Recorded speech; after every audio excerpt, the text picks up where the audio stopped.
പാർലമെന്റിന്റെ വർഷകാല സമ്മേളനത്തിനിടെ എൻഡിഎ എംപിമാരുമായും പ്രതിപക്ഷത്ത് നിന്ന് ഭരണസഖ്യത്തിലേക്ക് എത്തിയ പുതിയ അംഗങ്ങളുമായി പ്രധാനമന്ത്രി നരേന്ദ്രമോദി നടത്തിയ കൂടിക്കാഴ്ചകൾ ദേശീയ രാഷ്ട്രീയത്തിൽ വലിയ ശ്രദ്ധ നേടുകയാണ്. ആരും ആശങ്കപ്പെടേണ്ടതില്ല, ഞാൻ ഒപ്പമുണ്ട് എന്ന് വ്യക്തമാക്കി സഖ്യകക്ഷികൾക്ക് ആത്മവിശ്വാസം നൽകിയ പ്രധാനമന്ത്രി വരുന്ന മാസങ്ങളിലെ നിർണായക നീക്കങ്ങൾക്കായി എംപിമാർക്ക് കൃത്യമായ മാർഗനിർദ്ദേശങ്ങളും നൽകി. പ്രധാനമന്ത്രിയുടെ കൂടിക്കാഴ്ചയുടെ മുഖ്യ ലക്ഷ്യങ്ങൾ നോക്കാം. സഖ്യകക്ഷി ഐക്യം ഉറപ്പാക്കൽ. എൻഡിഎ ഒരു വലിയ കുടുംബമാണെന്നും പങ്കാളിത്തമുള്ള എല്ലാ കക്ഷികൾക്കും ഒരുപോലെ പ്രാധാന്യവും ബഹുമാനവും നൽകുമെന്നും പ്രധാനമന്ത്രി വ്യക്തമാക്കി. മണ്ഡല വികസനത്തിന് മുൻഗണന. മണ്ഡലങ്ങളിലെ വികസന ആവശ്യങ്ങൾക്കും ജനകീയ വിഷയങ്ങൾക്കുമായി എംപിമാർക്ക് പ്രധാനമന്ത്രിയുടെ ഓഫീസുമായി നേരിട്ട് ബന്ധപ്പെടാം. പാർലമെന്ററി അറിവ് വർദ്ധിപ്പിക്കൽ. പുതിയ എംപിമാർ സഭാ ചർച്ചകളിൽ സജീവമായി പങ്കെടുക്കണമെന്നും പാർലമെന്റ് ലൈബ്രറി ഉപയോഗപ്പെടുത്തി നിയമങ്ങളും ചരിത്രവും പഠിക്കണമെന്നും നിർദ്ദേശിച്ചു. സാങ്കേതിക വിദ്യയും പെരുമാറ്റച്ചട്ടവും. സോഷ്യൽ മീഡിയയിലും ഡിജിറ്റൽ മാധ്യമങ്ങളിലും ഉത്തരവാദിത്തോടെയും മാന്യമായ ഭാഷയിലും പ്രതികരിക്കാൻ നിർദ്ദേശം നൽകി.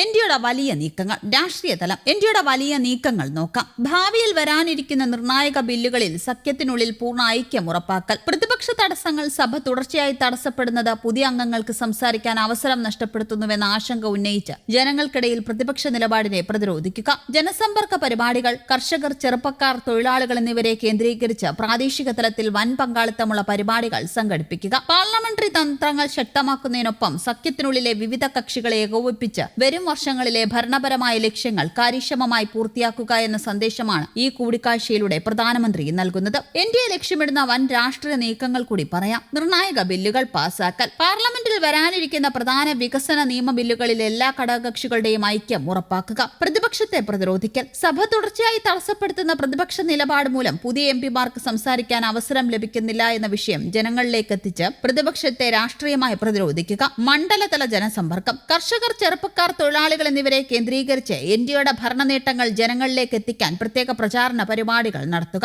മണ്ഡല പുനർനിർണയ ചർച്ചകൾ. ഭാവിയിൽ നടക്കാനിരിക്കുന്ന മണ്ഡല പുനർനിർണയം പോലുള്ള വലിയ തീരുമാനങ്ങളിൽ സഖ്യകക്ഷികൾക്കിടയിൽ അഭിപ്രായ വ്യത്യാസമില്ലാതെ ഒന്നിച്ചു നിൽക്കുക എന്നിവയാണ്. അതിനിടെ ദേശീയ രാഷ്ട്രീയത്തിൽ എൻഡിഎ മുന്നണിയുടെ ബലതന്ത്രങ്ങളിൽ വൻ മാറ്റങ്ങൾ സംഭവിക്കുന്നുണ്ട്. തൃണമൂൽ കോൺഗ്രസിൽ നിന്ന് വേർപിരിഞ്ഞ നാഷണൽ സിറ്റിസൺസ് പാർട്ടി രൂപീകരിച്ച 20 എംപിമാർ എൻഡിഎ സഖ്യത്തിന് പിന്തുണ പ്രഖ്യാപിച്ചിട്ടുണ്ട്. ഇതോടെ ലോക്സഭയിൽ എൻഡിഎയുടെ അംഗബലം 313 ഉയർന്നു. ഉദ്ധവ് താക്കറെ വിഭാഗത്തിൽ നിന്ന് മാറിയ 6 ശിവസേന എംപിമാരും എൻസിപിയിലെ അംഗങ്ങളും ഏകനാഥ് ഷിൻഡെ വിഭാഗത്തോടും എൻഡിഎയോടും ഒപ്പം ചേർന്നതോടെ സഖ്യത്തിന്റെ പ്രതിരോധം ശക്തമായി. രാജ്യസഭയിലും ബിജെപിയുടെയും എൻഡിഎയുടെയും അംഗബലം വർദ്ധിച്ചതോടെ പ്രധാന ബില്ലുകൾ തടസ്സമില്ലാതെ പാസാക്കാനുള്ള പിന്തുണ കൈവരിച്ചിട്ടുണ്ട്. തൃണമൂൽ വിട്ടെത്തിയ എംപിമാരിൽ പ്രധാനികളായ അബു താഹിർ ഖാൻ, ഖലീലുർ റഹ്മാൻ, യൂസഫ് പഠാൻ തുടങ്ങിയവർ പ്രധാനമന്ത്രിയുമായും ആഭ്യന്തരമന്ത്രി അമിത്ഷായുമായി കൂടിക്കാഴ്ച നടത്തി പശ്ചിമബംഗാളിലെ കൃഷ്ണനഗർ മുർഷിദാബാദ് റെയിൽവേ ലൈൻ പദ്ധതി വേഗത്തിലാക്കണമെന്നും നിയമപരമായ അതിർത്തി സഹായങ്ങൾ ഉറപ്പാക്കണമെന്നും പ്രധാനമന്ത്രിയോട് ആവശ്യപ്പെട്ടിട്ടുണ്ട്. ബംഗാളും ഒഡീഷയും വികസിച്ചാൽ മാത്രമേ രാജ്യം മൊത്തത്തിൽ പുരോഗമിക്കൂവെന്ന് കൂടിക്കാഴ്ചയിൽ പ്രധാനമന്ത്രി ചൂണ്ടിക്കാട്ടി.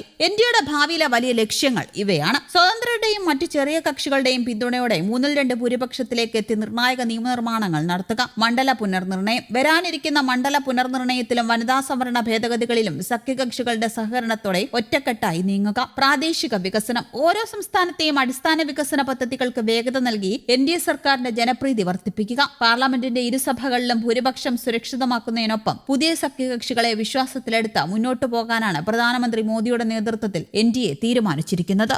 News desk, Kerala Kaumudi.